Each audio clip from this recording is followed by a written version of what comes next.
Our first real banger hit on this channel was a video about the mysterious yellow batsuit seen in the background of one scene in Justice League for like 10 seconds or maybe not even. And over the years, a ton of you have suggested, either jokingly or not, that this could be some sort of weaponized batsuit created for the sole purpose of fighting a Green Lantern, because it's yellow. And if that doesn't make any gall darn sense to you, let me explain. Green Lantern! Which one is he? Green suit, power ring? I don't care for jewelry on men. See, in ye old comic books, Green Lantern's ring could not work against the color yellow. It was his kryptonite, so to speak. But all these yellow batsuit comments have had me pondering for years, does this concept apply to the Green Lanterns of the DC animated universe? Do we know whether or not Bruce Timm-style GL would withstand or collapse against the almighty power of the color yellow? Well, back in our All the Powers and Weaknesses of Amazo video, I said I knew the answer to this. I was so sure. But it turns out, I didn't know Yes, there's a lot more to this subject than I previously thought, because much like with other topics we've covered over the years, sometimes the DCAU's world building outpaced its exposition, and now it's up to us grown-up children to figure it out. So strap in, because while this feels like a pretty cut and dry yes or no dealio, there may be something much more sinister at play. You see what I did there? No, okay. Maybe it's just as well. I've always felt kind of bad for Hal Jordan. Hear me out, the dude spent his entire life becoming one of the best pilots in the world. Thousands of hours of classroom time and even more in the simulator just for an alien to die one day and basically hand him a magic ring that negates the need for a plane entirely. You ever wonder if he just feels like he wasted all that time? Well, since a dying pink space policeman isn't gonna enter our atmosphere anytime soon, I hope, I don't know man, the year is young, I'm gonna need a simulator, and thanks to today's sponsor, I know exactly which one I'm gonna use. War Thunder is a free-to-play multiplayer action game that puts you in control of vehicles in the air, on the ground, and out at sea that you can use in battles around the globe and throughout the decades. The game features an extensive list of tanks, planes, helicopters, and ships, all extremely detailed for the most realistic experience possible. While you can upgrade vehicles just to look way cooler, it's more than just cosmetic. They actually function differently, the same way they would if you were really out there. You decide how you're gonna win the day. You wanna play all stealthy, like some kind of man who's a bat? You got smoke screens, night vision, and drones to take out your target from the shadows. You want to go ham and see just how far you can get into enemy lines with a single panzer? That is also an option, though your opponent may go all Mongol on Coast City and choose the nuclear option. And another thing about realism, no health bars. No more emptying clips at an enemy just for them to get to 1 health, turn around, and boom, you're gone. If it'd take them out in real life, it'll take them out in War Thunder. You can even set vehicles ablaze by hitting their fuel tank, made easy by X-ray mode, which will visualize every hit. Xbox, PlayStation, Switch, PC, or even mobile, you can play War Thunder with your friends across them all. That's your father in a tank! The recent Alpha Strike update brings in Hungarian aviation with modern and classic equipment, as well as an intense new map, North Holland. Whether it's your first War Thunder session or it's been a while since you've strapped into the cockpit, they're giving all new players and those who haven't played in 6 months some extra special freebies. There's about as much time left of the American Vehicle bonus season as there is time in this promotion, so hurry up! What are you still doing here? Support our channel by downloading War Thunder for free using the link in the description. Thank you so much to them for sponsoring this video. Now get back in there. Oh. I tried to warn her. So this whole yellow thing. First off, why give Green Lantern a weakness at all? Well, I mean, think about it. He can create anything he can think of by just thinking about it. I'll make a laser cannon. No, a missile launcher. That's pretty much the definition of overpowered. To correct this, the comic writers of old got creative and implemented, well, the ring can't work on, yellow. Let's go with that. Green Lanterns also have to recharge their rings when they run out of juice. It's a whole ordeal. There are limitations, and that makes for better stories. Whether or not the limitations are kind of silly, well, okay, the yellow thing is very silly. Just because it's a necessary weakness doesn't mean it's a good one. Hell, the original 1940s Green Lantern, Alan Scott, was weak against wood, for crying out loud. One time, comic book John Stewart accidentally let a whole planet be blown up when he couldn't stop the bomb, because it was yellow. Hal Jordan used this against the superpower copying Amazo android by surrounding himself in yellow chlorine gas. And remember in All-Star Batman and Robin when they lured Hal into a room where everything was painted yellow and they were painted yellow and they kicked his ass, LOL? It was all yellow. Everybody in DC's gotta have some stock Pokemon weakness. Superman's got Kryptonite, Martian Manhunter's afraid of fire, even Aquaman dries up if you leave him on land too long. Shell City. And for the most part, those ones make sense. They have pretty obvious and explainable ties to the character's backstory or powers or whatever. Yellow is just random. You can't even make the color green without it. Green like what? Crystal green. Any green like. Funny how Superman's weakened by green and powered by yellow, and Green Lantern's the other way around. In fact, I bet if you put a GL really close to the sun, they'd die. Case closed. I stand corrected. As a child, I accepted the yellow weakness as fact. I never questioned it. Says Green Lantern Corps writer David Gallagher. As I got older and more cynical, I found the vulnerability to yellow, well, lacked a certain degree of poetry. Of all the things to be vulnerable to, the color yellow just seemed sort of goofy. It seemed like a cheap plot device to add dramatic tension to a story. But to be completely fair, it was explained eventually that the color yellow was actually representative of fear, the antithesis of what fuels a Green Lantern's ring, willpower. Not to say that GLs are like afraid of lemons or whatever, but more that in concept, until you conquer your fears, whatever those may be, you can't be a good space cop. Every villain is lemons. But while this color of fear business has ebbed and flowed throughout comic book history, how often did it make its way into the DC animated universe? As you can see, the ring's power has its limits. Full transparency, it's kinda all over the place. If we're purely judging based on what we see on screen, it's sort of 50-50. In the Green Lantern episode of Superman the Animated Series, yellow spikes impale Kyle Rayner's bubble shield, like they make their way partially through. In the Justice League debut, Secret Origins, John Stewart gets knocked out by yellow-colored gas twice. Can't focus. Can't. In a later episode, his ring does nothing against a big yellow energy dome that's enveloping Central City. Gorilla technology is highly advanced. Well, what is it made of? It's yellow. Music Master's accordion shoots a big yellow beam that really gives him some trouble, and he can't hit gross little Neil Patrick Harris Brain Boy later that same episode. Yellow gas again in Metamorphosis, and the Didi twins mention having killed a Green Lantern with yellow energy whips, which rip through John's shields like tissue paper. In the Justice League vs. the Fatal Five movie, Tharok focuses a yellow beam on Jessica Cruz's shield, and it crumbles like an iPhone screen against, well, anything. And of course, memorably, Lex Luthor in Flash's body pops GL's bubble with a bowl of yellow jello. A big one happens in the JL series finale, Star-Crossed, when, huge spoilers, the Thanagarians turn on the good guys. Hawkgirl is said to have sent them information on each Leaguer's weakness, and when GL's beam hits one of their shields, it absorbs the green energy and bounces back some gnarly-looking yellow in its place, which easily takes him down. I guess if the yellow weakness does exist here, we can blame it on John and Shiera's pillow talk. Shiera! But that's the thing. It's still an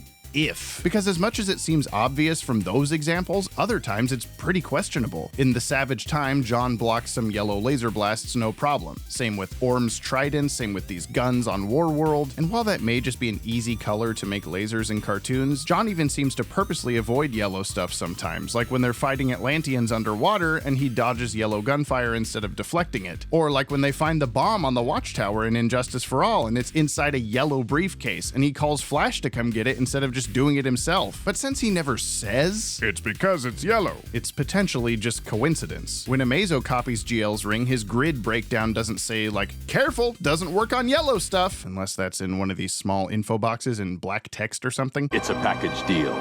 You get our strengths, but you also get our weaknesses. What if Batman was just holding up a block of cheese? You always carry Sharp cheddar? around with you? Call it insurance. When evil snake people mind control the Justice League, Wonder Woman's golden lasso neutralizes Green Lantern in seconds, as if snakes just don't know how to tell Yellow to fuck off. Luthoriac's yellow blasts take him down, but they take down the rest of the League just as easily. The now golden Amazo blasts through a wall created by 13 Green Lanterns, yet they think threatening him point blank is gonna do any good?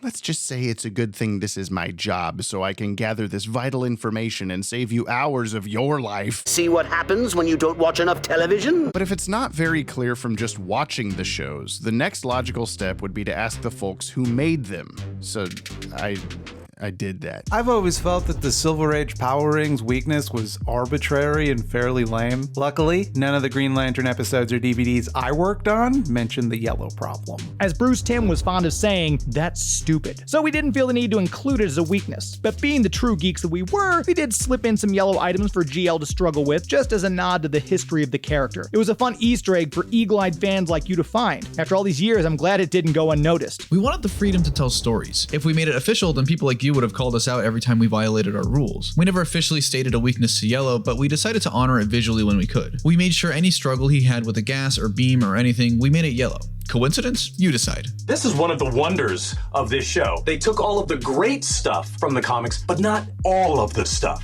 I mean, imagine from an animation standpoint, it's like, well, guys, if Green Lantern is in a fight scene, you have to take anything yellow out. That would have been a pain in the, in the rear. The producers of the Justice League cartoon sought to, among all the aliens in different dimensions and blah blah blah, ground the show in reality as much as possible. Take, for example, the look of Metropolis here versus the ocean liner deco style of the Superman show. Because the superheroics and supervillainy had been heightened to an intensity never before seen in the DCAU, Bruce Timm and co. wanted the setting to be a bit more believable. Whatever, if there's a chance to throw in a comic book reference and get away with it and not looking too geeky, it's... And hopefully to do it in such a way that if you don't get the joke, it doesn't take you out of the show. So the folks who brought the DCAU to life are as ambiguous about it as the animation itself. And it's understandable. I get it. I do. But damn it, I just want to know in plain English, is the yellow thing canon to the cartoons or not? I do not know that answer right now, but I will do everything in my power to get that information for you. Hang on a second. We do a giveaway every video, and this video's winner is you. Well, you, if this user is you, then you're the winner. We've replied to your original comment, so go check that out for details. And if there's no check mark, it ain't really us. Don't talk to fake us's. Next up is this stuff, and all you gotta do to enter is leave a comment answering our question of the day from the end of this video. We'll pick a winner at random next time. It's just that easy. Also, new t-shirt. Look at this, baby. It's like the Sinestro Core logo, but with the Watchtower Database. You understand. Get it. Go. This is Ted Levine. I have one. You should too. Okay, anyway. Once Justice League Unlimited had come to a close in 2006, the next several years of mainline Green Lantern comics, helmed by Geoff Johns, expanded the Lantern lore trademark symbol in vast and incredibly interesting ways. An entire emotional spectrum was born, with additional red lanterns, blue lanterns, every Dr. Seuss color in the book. We even got an entire core of yellow lanterns, whose rings were powered by fear. And it was during this comic run that we got a big twist. The so-called yellow impurity that had impaired the Green Lantern Corps since the dawn of the Green Lantern Corps was revealed to be caused by the living embodiment of fear, a big yellow dragon bug thing as old as time itself named Parallax, which is a word describing the optical illusion that things farther away are moving slower than closer stuff, but it does give big bad guy name energy, so I'm on board. Because it's cool. Parallax had been imprisoned long ago inside the central power battery from which all Green Lantern rings draw their energy. AKA the impurity was this parallax entity more or less polluting the Green Lantern power source so that it was tainted when faced with overcoming the color yellow. What's wrong, dude? You yellow! Fast forward through all the Geoff Johns stuff, and Parallax escaped, took over Kyle Rayner, and a ton of other cool stuff happened that you should absolutely read sometime if you haven't. Like, holy shit, they fought a bunch of superpowered zombies. Parallax was defeated, and the yellow weakness no longer existed. Well, it's gone back and forth a couple times since then, but for our purposes, that's the gist of things. And if you're sitting there like, Parallax, why do I know that name? It's probably because in the mid-90s, Hal Jordan also called himself that after he went rogue and absorbed the entire central battery, which included the creepy yellow demon dude, but he didn't know that and he got possessed by it and he did a bunch of evil stuff. We'll come back to that. New Green Lanterns, instead of being chosen for their inability to fear, are now chosen for their ability to overcome great fear and must train to do so in order to use their rings against the color yellow. But like I said before, all of this happened after the DCAU was was, for all intents and purposes, already over. So any new Green Lantern canon established here certainly wouldn't have been true to cartoons whose lifespans came and went several years prior. And the one single mention of Parallax in the DCAU came from a tiny cameo of the Hal Jordan version in Superman and Batman magazine, retconned away by everything else that came after. Besides, DCAU lore and DC Comics lore have never been one-to-one anyway, especially when it comes to Green Lantern stuff. The most obvious one being how Kyle Rayner got Hal Jordan's origin, of course, while Hal got reduced to 3 random and confusing cameos. The Once and Future thing brings up the whole "no one can see the beginning of time" bit, which is rooted in Green Lantern comic books, and that entire spectrum of colors, a veritable rainbow of lantern cores. The DCAU only ever gave us Green Lanterns, Star Sapphire, and Sinestro.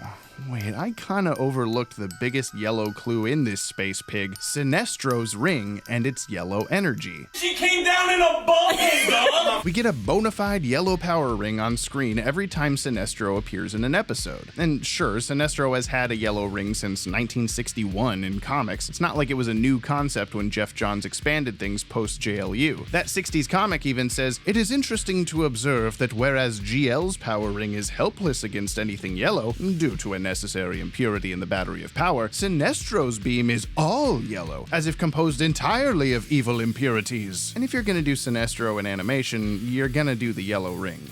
It's part of him. It's a package deal. But is his yellow ring automatically harrowingly overpowering of Green Lanterns? Well, no. Even though it's literally the color that's supposed to be the worst thing ever, they're pretty evenly matched throughout all of Sinestro's appearances. There's never a time when a GL can't hold their own against Sinestro any more than with anyone else. There's even bits throughout the DCAU when it's established Green Lantern and Sinestro's rings both operate at the same light speed, and it seems their power is pretty much equal too. Sinestro's energy doesn't just hit hard because it's yellow. I mean, look how much it fucks up Superman. Though, really, what doesn't? Sinestro's official S-TAS biography states that his ring comes from the faraway universe of Quord, which is absolutely never followed up on or explained in the animated series. But classically, Quord is a world existing in the antimatter universe, where the yellow rings are forged, and is where Sinestro was banished after being stripped of his Green Lantern hood when he tried to take over his own planet. The back half of that is still confirmed to be how the story goes in the DCAU, oddly only ever detailed in a Static Shock episode of all things. But beyond the mention of Quord in that bio, we're still left with a big question mark about the origin and power supply of Sinestro's animated ring. The Guardians were afraid of me! Don't forget, he called ye yellow. And frankly, we never find out. The ring gets crushed by Superman's little fingies the first time we see it, but Sinestro's got a new one every time he comes back, so he must be getting them from somewhere. Once again, a sort of pocket of DC mythos that only exists off-screen in the 90s cartoons. Headcanon, heart canon, whatever, Quord is out there, and it's got a yellow ring factory a-pumpin'. It's too bad the DCAU didn't go on just a couple years longer, or maybe we could have gotten the Sinestro core and a better costume for the guy. What would you prefer?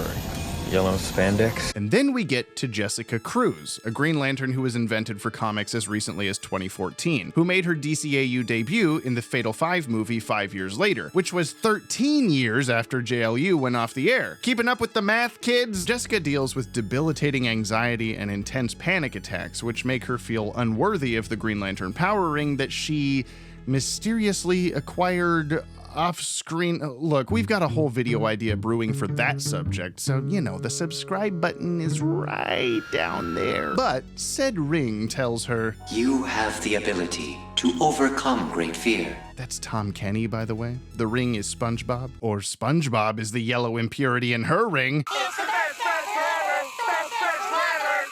Even Starboy, who comes from 1,000 years in the future, knows her by name and says she's the bravest. By the end of the movie, she's broken down some of her barriers and is able to muster up the courage to take on the Fatal 5 alone, defeating them and gaining this coolio little GL logo eyepiece thing. Metaphorical of her seeing the light? I don't know, something like that. Do you see the light? The overcome great fear thing isn't the only post-JLU DC lore that makes its way into this movie. Miss Martian didn't exist when JLU was airing everything. Starboy is based off the 06 Geoff Johns version, and of course there's Jessica Cruz herself. So it seems that despite the DCAU's initial run ending with all the good guys and bad guys punch Darkseid at the same time, the episode, any stories and characters that came to be after then are not off the table for future DCAU entries. I mean, just look at Batman The Adventures Continue. They tossed in the Court of Owls for Pete's sake, and that's just a pain in the, in the rear. But speaking of future, there's one more DCAU Green Lantern I want to toss into all this.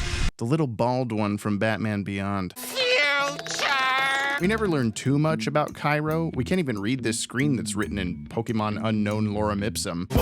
But while digging through the Batman Beyond spin-off comics, and I do mean the ones attached to the animated series continuity, I may have just stumbled on the pot of gold, so to speak. Issue number 21 of the second volume of this series features a villain called Blacklight, with whom Cairo and the rest of the Justice League Unlimited engage in combat. Something, don't shine him around in my room. Again, this is a comic that came out years before the Emotional Spectrum existed as published work. Yet here we get another color, as it were, of Lantern energy. Blacklight is more than a match for the future Green Lantern, who is constantly overpowered by the villain and becomes more and more unsure of himself and his abilities. It's not easy being green. By the end of number 22, part 2 of this story, Cairo is all but ready to give up, while Terry McGinnis Batman ponders the situation in the corner, saying GL's ring constructs were powerless against Blacklight. Yes, Cairo says, it was reminiscent of the old ring's weakness to yellow. But there is no weakness in the ring. Not anymore. The Guardians saw to that. Okay, lots to talk about here. First of all, yes, actual proof that at some point in DCAU history, Green Lantern rings were weak against yellow. Confirmed. Oh, boy! But the Guardians just took that out? When? How? Why? To make room for the tuna.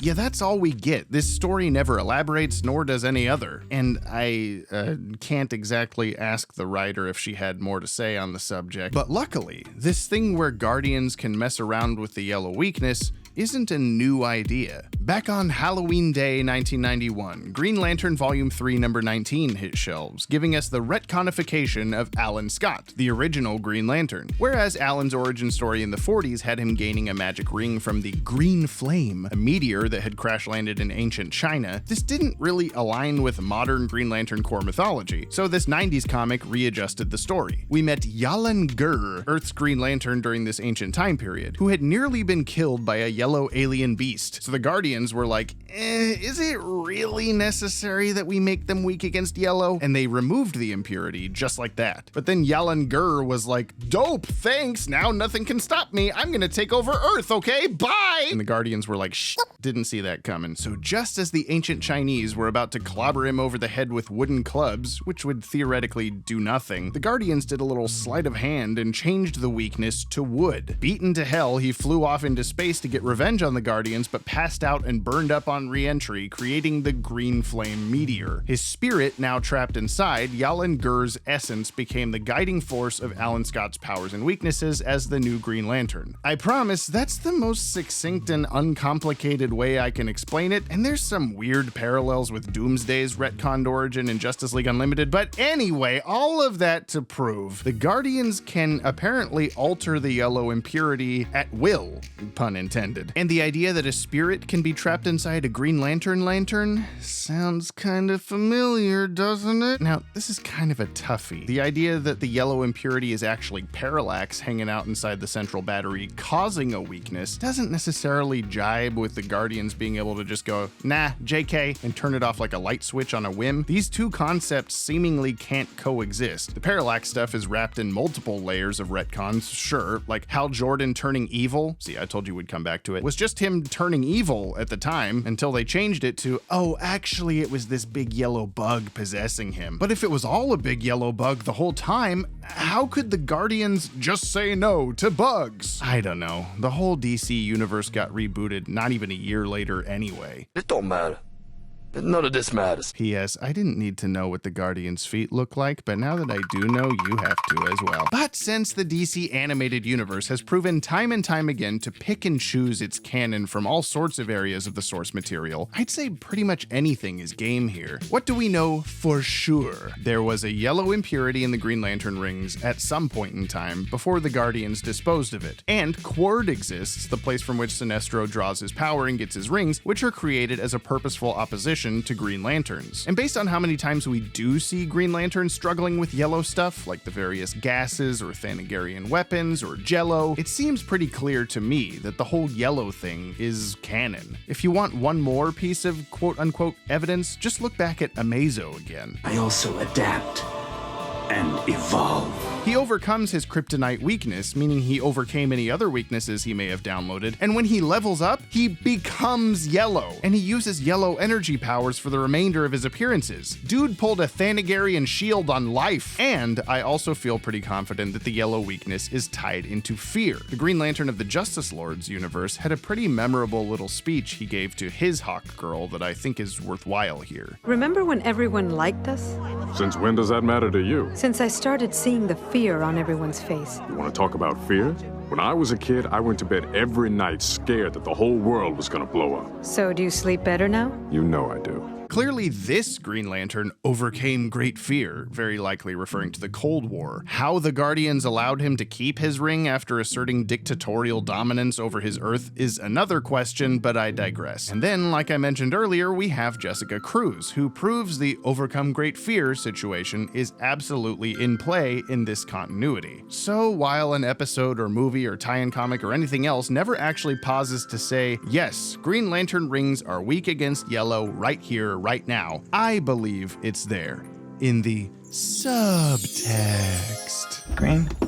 And if we want to plop a personal fan theory in here, I love imagining that Parallax is also real in the DCAU, just swimming around inside the central battery waiting for someone to screw up and let him out of there. It's not very healthy in here. Sure, we get a couple instances of some bad guy absorbing the entire battery on Oa, and a creepy yellow guy doesn't come crawling out, but he didn't when Hal Jordan did that either. Who's to say Parallax didn't absorb into the lead Manhunter momentarily? Jon Stewart's Dr. Destiny nightmare, you know, the one full of fearful citizens that don't recognize him anymore, even involves him stepping inside the battery, which then explodes, just like when Hal became Parallax in the comics. And Eric Carrasco, co-writer of the Fatal 5 movie, says that Parallax was in early discussions, just like a bunch of other things left on the cutting room floor to keep the story from getting too bloated. Yellow!